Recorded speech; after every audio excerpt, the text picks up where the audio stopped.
নমস্কার দর্শকবৃন্দ। শিক্ষাকর্মীদের ভাতা নির্দেশ ঘিরে বিতর্ক। সাম্প্রতিক প্রকাশিত এই প্রতিবেদনটি আমরা বিস্তারিত জেনে নেব। সুপ্রিম কোর্টের রায়ে 2016 এসএসসির নিয়োগ পুরো বাতিল হয়েছে। এই অবস্থায় চাকরিহারা কয়েক হাজার শিক্ষাকর্মীকে আপাতত ভাতা দেওয়ার সিদ্ধান্ত নিয়েছে রাজ্য মন্ত্রিসভা। এই মর্মে West Bengal livelihood and social security interim scheme 2025 এর গেজেট বিজ্ঞপ্তি জারি করা হয়েছে গত 15ই মে।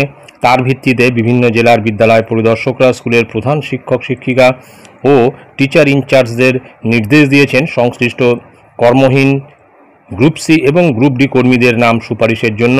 এই সব শিক্ষাকর্মীদের আবেদন 27শে মের মধ্যে সংশ্লিষ্ট drawing and disbursement officer DDO এর কাছে পাঠাতে হবে।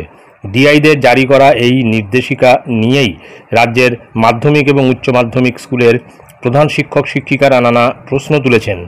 তাদের বক্তব্য, কোনো ডিআই সরকারি আদেশনামায় কর্মহীন শিক্ষাকর্মীদের নাম ফরওয়ার্ড করতে বলেছেন, তাতে কারা টেন্টেড আর কারা আনটেন্টেড তার উল্লেখ পর্যন্ত নেই। সুপ্রিম কোর্টে মধ্যশিক্ষা পর্ষদ যে মডিফিকেশন অ্যাপ্লিকেশন করেছিল তার নির্দেশিকা তার সম্পূর্ণ পরিপন্থী। পর্ষদের আবেদনের ভিত্তিতে 17ই এপ্রিল সুপ্রিম কোর্টের প্রধান বিচারপতির বেঞ্চ নির্দিষ্ট এবং স্পষ্ট করে জানিয়েছে, গ্রুপ সি এবং গ্রুপ ডি কর্মীদের ক্ষেত্রে দুর্নীতি এতটাই বেশি যে তাদের চাকরির মেয়াদ কোনোভাবেই আনটেন্টেড শিক্ষকদের মতো এক্সটেন্ড করা যাবে না। আনটেন্টেড শিক্ষক শিক্ষিকাদেরই শুধু চলতি বছরের 31শে ডিসেম্বর পর্যন্ত কাজ চালানোর অনুমতি দিয়েছে শীর্ষ আদালত।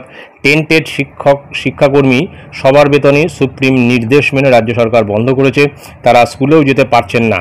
এই অবস্থায় কয়েকজন ডিআই আবার চাকরিহারা শিক্ষাকর্মীদের ভাতা দেওয়ার ক্ষেত্রে সরকারি মেমো নম্বর দিয়ে অর্ডার বের করার প্রয়োজন মনে করেননি। তারা শুধুমাত্র প্রধান শিক্ষকদের হোয়াটসঅ্যাপ গ্রুপে মেসেজ পাঠিয়ে ভাতা দেওয়ার কাজটি বিদ্যালয় প্রধানদের দিয়ে করাতে চাইছেন, যা নিয়ে বেঁধেছে বিতর্ক। Advance society for headmasters and হেডমিস্ট্রেসের রাজ্য সম্পাদক চন্দন মাইতি বলেন যে সুপ্রিম কোর্টে পর্ষদের মডিফিকেশন অ্যাপ্লিকেশন রায়ের বিরুদ্ধে গিয়ে স্কুলের প্রধানদের পক্ষে এই শিক্ষাকর্মীদের তথাকথিত ভাতার আবেদন ফরওয়ার্ড করা অত্যন্ত ঝুঁকিপূর্ণ কাজ, এক কথায় শৃঙ্খলা ভঙ্গের কাজ। সুপ্রিম কোর্টের 17ই এপ্রিল নির্দেশ লঙ্ঘন করা, তার সংযোজন শ্রম দপ্তরের 15ই মের গেজেট বিজ্ঞপ্তিতে গ্রুপ সি এবং গ্রুপ ডির সব কর্মীকেই ভাতা দেওয়ার কথা বলা হয়েছে। 2016 সালের এসএসসির নিয়োগ প্রক্রিয়ায় নিযুক্ত সব গ্রুপ সি এবং গ্রুপ ডি কর্মীকেই দুর্দশাগ্রস্ত চিহ্নিত করে স্কিমের আওতায় আনা হয়েছে, যা সুপ্রিম কোর্টের 3রা এপ্রিলের মূল অর্ডারের পরিপন্থী।